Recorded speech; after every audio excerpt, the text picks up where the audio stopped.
The papyrus, put it on my table every month. I don't wanna be sad. Don't even try to hide it. No, I don't wanna lose it. And you say how it is, it's so inviting. The papyrus, we're all so alive. The papyrus. Hello and welcome to the Papyrus TV News Update.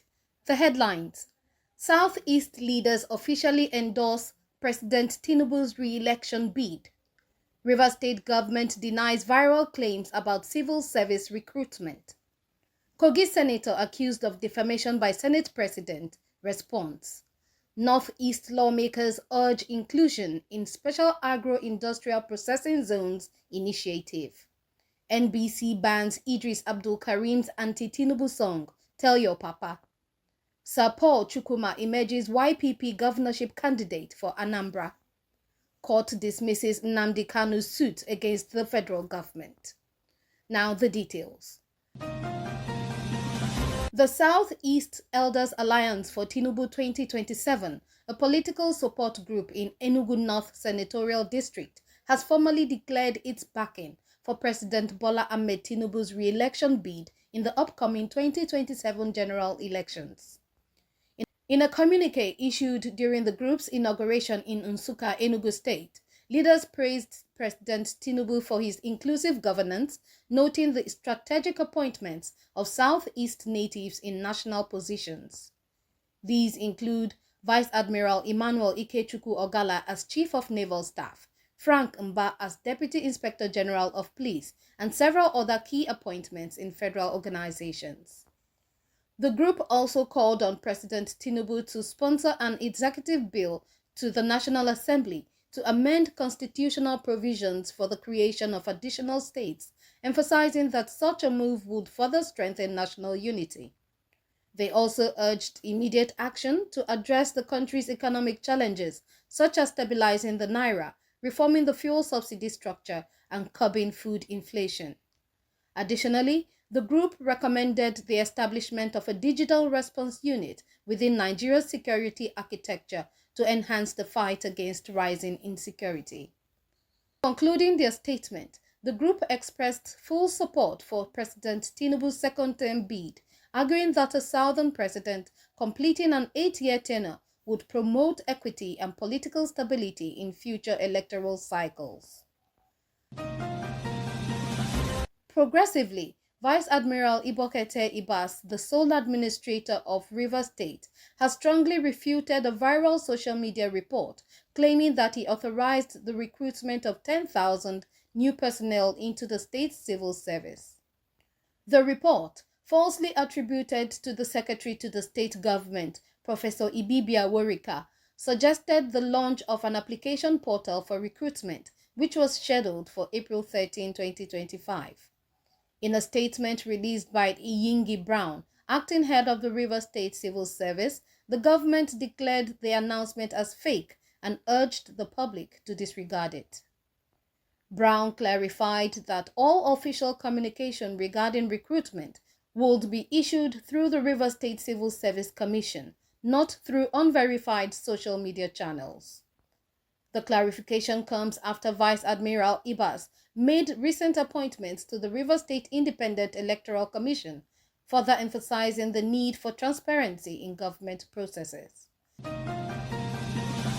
Meanwhile, suspended Senator Natasha Akpoti-Uduaghan has officially addressed a petition filed by Senate President Godswill Akpabio, accusing her of criminal defamation and incitement.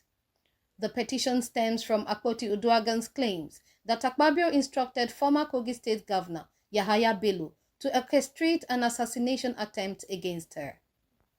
Akpoti-Uduaghan's legal representative, Victor Giwa, responded to the petition, maintaining that her statements were a genuine cry for help and not a political maneuver.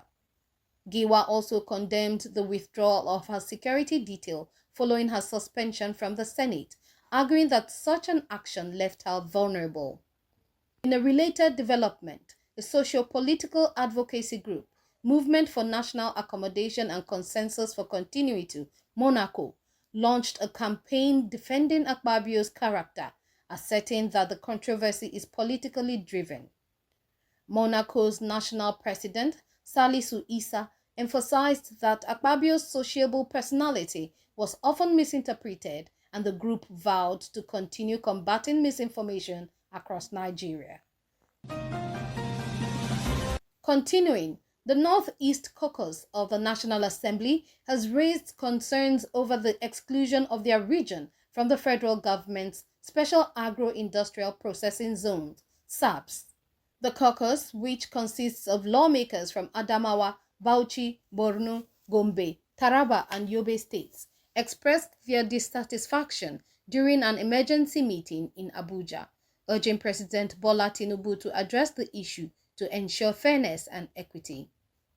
Despite the region's significant contributions to Nigeria's agricultural output, the Northeast was notably absent from the first phase of the SAPS initiative, which includes states like Kaduna, Kano, Kwara, and others. The lawmakers emphasized that including the Northeast in the project would help stimulate economic growth and create sustainable jobs in the region, particularly given the area's vast agricultural and livestock resources. Another development, the National Broadcasting Commission (NBC) has officially banned the broadcast of veteran rapper Idris Abdul Karim's protest song, Tell Your Papa, which criticizes President Bola Tinubu's administration. The song, which had gained traction on social media, was deemed offensive and in violation of the Nigeria Broadcasting Code by the NBC.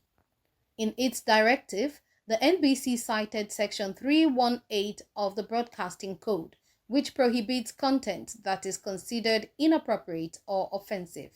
Despite the ban on traditional media, Tell Your Papa continues to trend online, with many Nigerians hailing the song as a bold reflection of the country's socio-economic challenges. Abdul Karim has since responded on social media, criticizing the government's censorship and reaffirming his belief in the importance of truth and constructive criticism. Furthermore, Sir Paul Chukwuma, a former national auditor of the All Progressives Congress (APC), has emerged as the governorship candidate for the Young Progressives Party (YPP) in Anambra State for the November 8, 2025 election. Chukwuma resigned from the APC shortly before its governorship primary, citing irregularities in the selection process.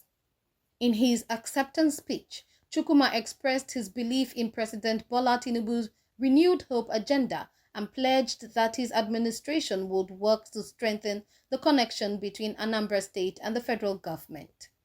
Meanwhile, Ozo Jeff Nweke emerged as the candidate of the Action Alliance (AA) after winning the party's primary.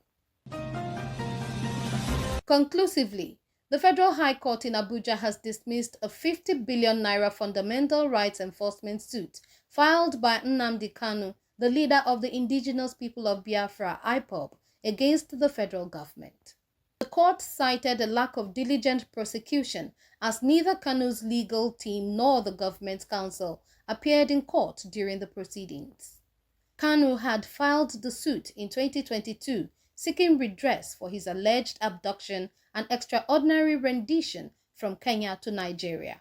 He sought compensation for the violation of his rights and requested an order for his release from the custody of the Department of State Security (DSS). However, due to the absence of legal representation, the court struck out the case.